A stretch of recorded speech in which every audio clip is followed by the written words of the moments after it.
எந்த சூழ்நிலையும் என்னை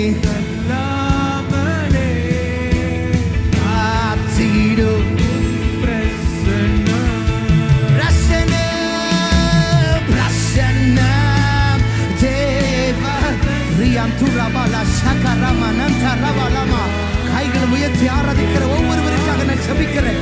இப்பொழுது உம்முடைய ஆவியின் மழை ஊற்றப்படுவதாக. எப்பேற்பட்ட வனாந்தரமானாலோ அதன் நடுவில் உம்முடைய ஆவி ஊற்றப்படுமானா. ஆண்டவரே, பொருளாதார சூழல் உம்முடைய பிள்ளைகள் வனாந்தரத்தின் நிலைமையில் இருக்கலாம், ஆவிக்குரிய நிலைமையில் இருக்கலாம், சரீர சுகமா இருக்கலாம். எப்பேற்பட்ட வறட்சியா இருந்தாலோ இப்பொழுது மாறட்டும், இப்பொழுது மாறட்டும். உம்முடைய ஷெகின மகிமை கிரியை செய்வதாக. செத்து போய் 4 நாட்கள் ஆகி நாற்றமடித்த ஒரு சரீரத்தையோ உம்முடைய பிரசன்னத்தினா உம்முடைய சத்தத்தினா வெளியே கொண்டு வர முடியுமானா. இப்பொழுது மரித்தவைகளை உயிரோடு எழும்பச் செய்கிற உம்முடைய ஆவியின்